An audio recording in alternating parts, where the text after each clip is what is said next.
we're getting ready to leave the area, so we figured we'd show you how we put the car on the dolly. Jason's going to go bring it right now. We've lost a couple of these pins, and whenever you're new with the dolly, which I'm not new with the dolly, just forgetful. Whenever you're new with the dolly, you're probably going to lose some of these. So what I usually do is I get the ones that have the handle on them, so that they're a closed handle, and then I try to attach it somewhere, attach it so that my key ring or something, so that I don't lose it.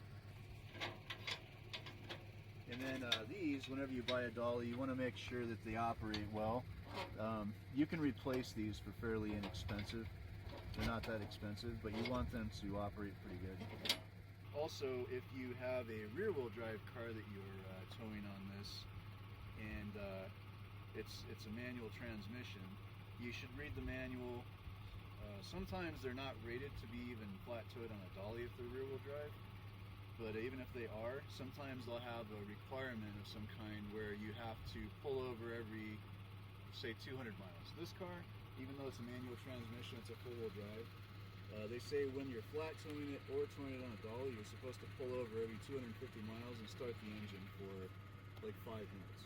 Because the transfer case and the manual transmission, I guess they have pumps in them that run whenever the engine's running, and they'll circulate the fluid. I mean, if you don't, it's not the end of the world, but it's not good for your car. So it's easier if you have a partner like Jen to help you, and it's also easier to put the car on whenever you're all lined up. So you want the tow vehicle and the dolly to be as lined up as possible, because if it's over to the side or something, and then, well, mainly this. I didn't know that I could move this independently before, but mainly you don't want to drive up on it whenever the tray is sideways. You want it to be straight on. It's just easier. So with mine, I just move it a little bit now that I know I can do that. Had it for 4 years and didn't know I could do that until recently.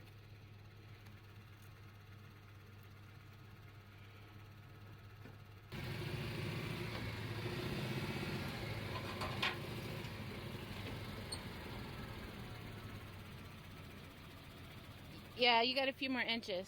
I'm just slowing you down.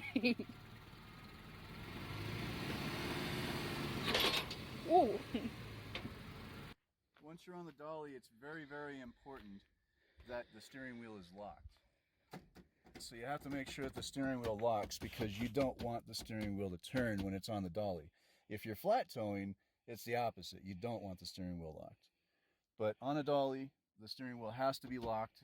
If it is not, you're going to have problems. Also, make sure that the e-brake is released. But since I'm going to be ratcheting it down and everything, I'm going to leave the e-brake on for now, and make sure that I have it in the wheel baskets first, and then after that I'll take the e-brake off. But you don't want it to be in gear, and you don't want the brake to be on whenever you're ready to go, unless it's if it's a front-wheel drive, then you want it to be in park.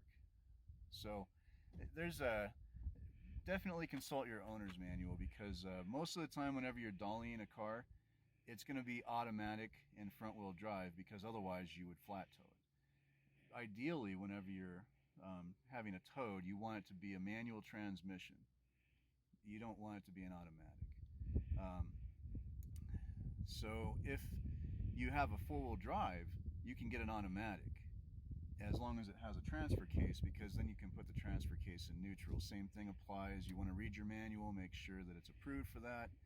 But generally, if you have an automatic transmission and it's a four-wheel drive, if you have a transfer case, you can put that into neutral, and then you're okay. A lot of cars, you just want to research them first. Look on forums and call the dealership, whatever you have to do. Make sure that it's approved for flat towing.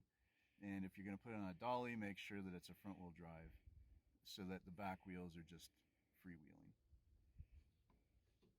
And now we'll go ahead and put it on. And these are the tire straps, sometimes called wheel baskets. And then you need some way to hook your dolly up to the RV, so that the brakes, this dolly has electric brakes on it, that are energized whenever you're rolling, the spinning of the wheels powers the brakes. And then whenever you hit the brakes in the RV, it's got a brake controller, and basically it's just connected to the brake light. And then that tells the dolly to, well, it tells the brake controller that you're stopping. And then the brake controller has an accelerometer in it that senses the G-forces involved in how fast you're slowing down. And then depending on how fast you're slowing down, it will apply more and more brakes to the brakes on the trailer or dolly. So whenever you're on a dolly, you really don't have to have the vehicle's lights hooked up, because the dolly has running lights and turn signals and brake lights. But right now this is a new car to us, and I'm testing out some things, so I'm going to use the car's lights instead of the dolly's lights. And to do that, I bought this. So this is a 7-pin round, I think, that goes to a 6-pin round. So usually whenever you're flat towing, you usually would get something like this. It's like a 6 round, and it has a matching connector up there. Whenever you have something that has trailer brakes, usually you get a more beefy one like this one. The RV came with this type of connector, but I added this type of connector whenever we got the dolly. The previous owners used to flat tow an SUV, so anyway, I'm gonna go ahead and put the wheel baskets on now. Okay, so I've got the safety chains or safety cables hooked up. I'm gonna have to go around some corners and make sure that they're long enough, because it's the first time we're using it. On our other car, it had hooks underneath right here and there that were eye hooks that I would hook the chains to. On this one, it's got a base plate on it for flat towing, and that is where you would hook the safety cables usually, so I'm just using those. I opened these. Usually I close them whenever we're just pulling the dolly around, so that they don't drag on the ground and otherwise get damaged. But I've got them open now. Now the straps, if it's this type of strap, will have it has a left side and a right side. If you're experienced, you can tell just by looking at it, but this one actually says RH on it. The previous owner of the dolly that we got the dolly and the straps from wrote that on it. So this is for the right hand side. So I've just gotten used to looking at that. You want to arrange it so that it's in the right position to go around the tire. Some of these straps can be very complicated. They have several of these, but this one's just got one. And then I take this and I hook it into the back of the dolly right here. I run the strap around the tire like that. Make sure that it's all set up right. Okay.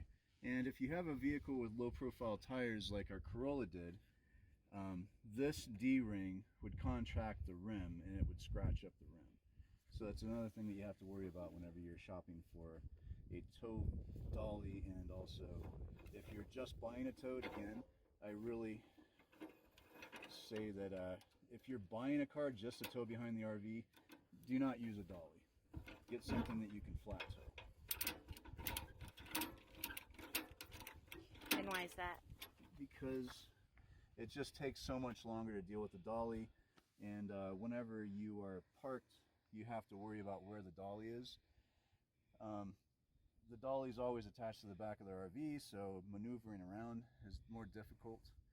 And if you're in an RV park, you have to put this somewhere. Sometimes they'll have a special lot that you have to put it in, so it's just more of a pain. And also, taking it off the dolly, putting it back on. If you're flat towing a vehicle, then you have a tow bar instead that just has a couple of arms that come out and they connect to the car. So you just have to drive up and be in a general area, and then you pull them out, the tow bar arms out, and you hook them to the car with pins. And then whenever you drive, then they extend fully and lock in place. It's just so much easier. Backing up, whether you have a car on a dolly or If you are flat towing, you can only back up for maybe like, it really depends on if you're straight or not. If you're completely straight and everything's in line, you can maybe get lucky and get about 8-10 feet out of it. But if you're crooked, maybe 3 feet, maybe less, because there's too many joints. There's a joint right there where it attaches to the RV, and there's a joint right here where the dolly has a tray that will turn, and that's just too many points of articulation. So what'll happen is you'll start backing up, and then the trailer will go this way or that way. Your car will go the opposite way, and pretty soon you're contacting the fenders with the car and damaging stuff. You don't want that. So if you're towing a vehicle, whether you're flat towing or towing with a dolly, just get used to the idea that you can't back up with the car on there. But the convenience is that you can detach and reattach. You can detach if you flat tow, you can detach the vehicle and reattach it in like a fraction of the time. With this, whenever we first got it, we got in some troubles where we went down a road at night to sleep, and then in the morning we woke up and found out that, hey, it's a dead end. There's no way to turn around. So then Jen would time me, and back then it would take me probably about 45 minutes to take the car off and put it back on. And that's because, again, we had a low car. I had to set up boards to drive off and on with, and just me being rusty and not knowing what the hell I was doing with this, etc., etc. But if you're flat towing, you're talking maybe 5-10 minutes.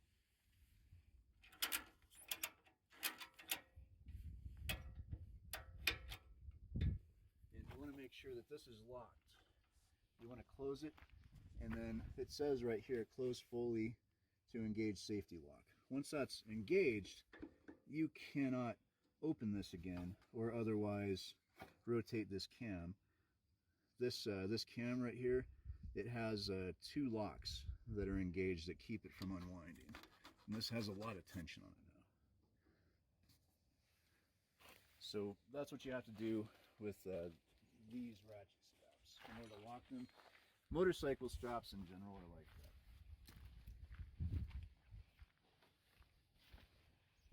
Again, I'm going to hook this on.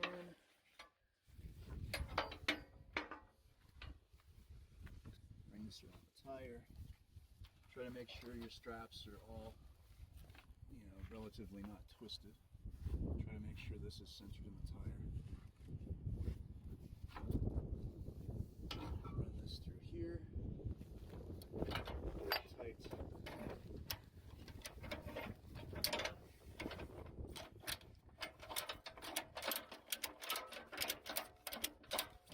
Again, these will wear out eventually. They'll just get bent up, worn.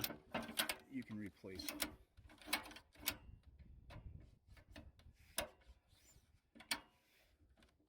Alright, that's locked. And it's tight. So now we have to make sure that this tilt tray is locked in place by putting the pen through it. If you do not do this while you are driving, it will tilt down and back up. We've seen several people forget to lock the tilt tray. All right, so that's locked on. And now I'm going to go through safety checks in my head. Among those safety checks are, is the trailer hooked up to the RV? No. But first and foremost, you do not want to drive away without the wheels being free to spin. So whether you have an automatic or a stick shift, that should be the first thing you check once your car is on the dolly is, am I in neutral? Is my emergency brake off? If you have a front wheel drive, you can be in park, doesn't matter. The rear wheels don't have anything attached to the engine anyway, so you don't have to worry as much. Just make sure your emergency brake isn't on. If you have a stick shift, also make sure that your emergency brake is on. Mine is. I'm going to take that off. On this vehicle, it wants to be in 3rd gear whenever you're towing it.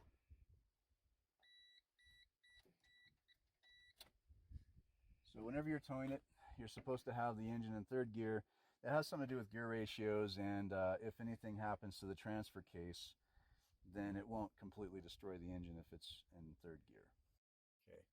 The stick shift is in third gear, not neutral, but third. The transfer case is in neutral. It makes sense to me that both should be in neutral, but the factory manual says to put it in third and transfer case in neutral. So that's what I'm going to do. Emergency brake is disengaged, not on, disengaged. It's all attached and tight. These are locked. Safety chains are on and secure. This one's locked. This is loose. But I'm going to check it again after I go probably about 2 or 3 miles whenever we get out to the main road, because we're way back in Belmont right now. Whenever we get to the main road, I'm going to stop, pull over and stop, and then I'm going to check everything again. You got to do that every time that you put the car on the dolly, because things will move around as you're driving. Things will get repositioned. You want to make sure that everything's still tight. Now, what did we forget? We forgot to hook up the car's lights. So I'm going to do that now. Okay. Get that in there.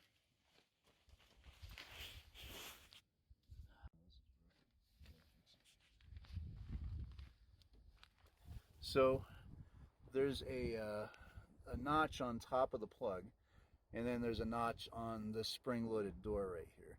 You push it in all the way, and then the door locks down over that, and it locks it in so it can't pull out. And I'm not really sure what keeps it in here. Oh, same thing. Same exact thing. These things have been designed for truckers and stuff for a long, long time. They're very well thought out. So again, it's locked in place. And then, of course, as with towing any trailer, whenever you get ready to go to start up and go, you want to test all your lights and make sure that everything works. So test turn signals, brake lights, etc. Running lights if it's at nighttime, running lights if you're going to drive at night.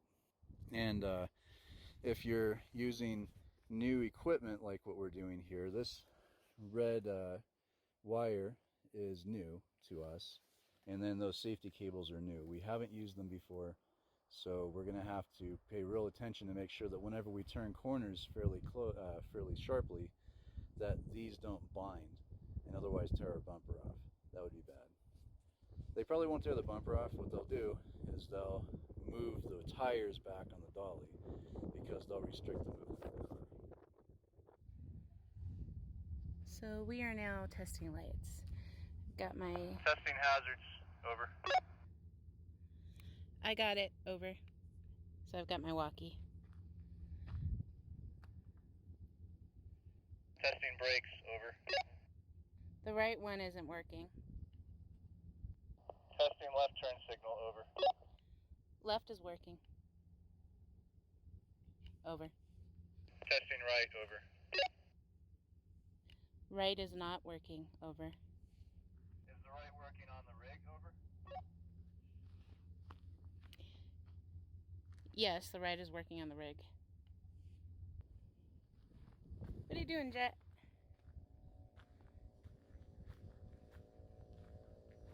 Oh, you have a pretty flower. You have a pretty flower?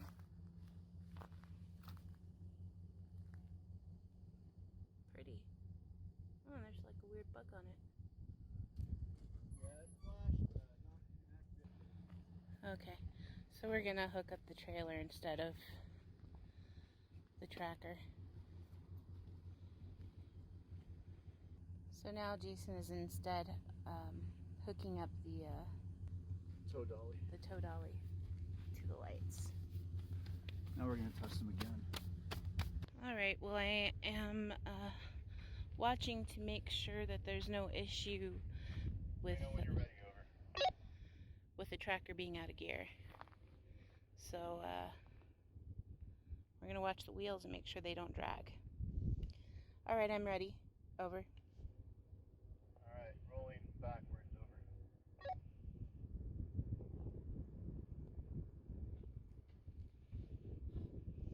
Looks good. Over. It's moving over.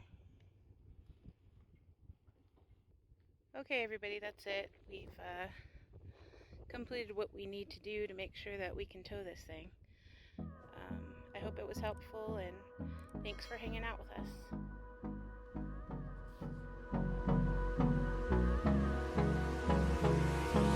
Hold me close till I get up. Time is barely on our side. I don't wanna waste what's left. The storms we chase are leading us, and love is all we'll ever trust. Yeah, no, I don't wanna waste what's left. And on we'll go,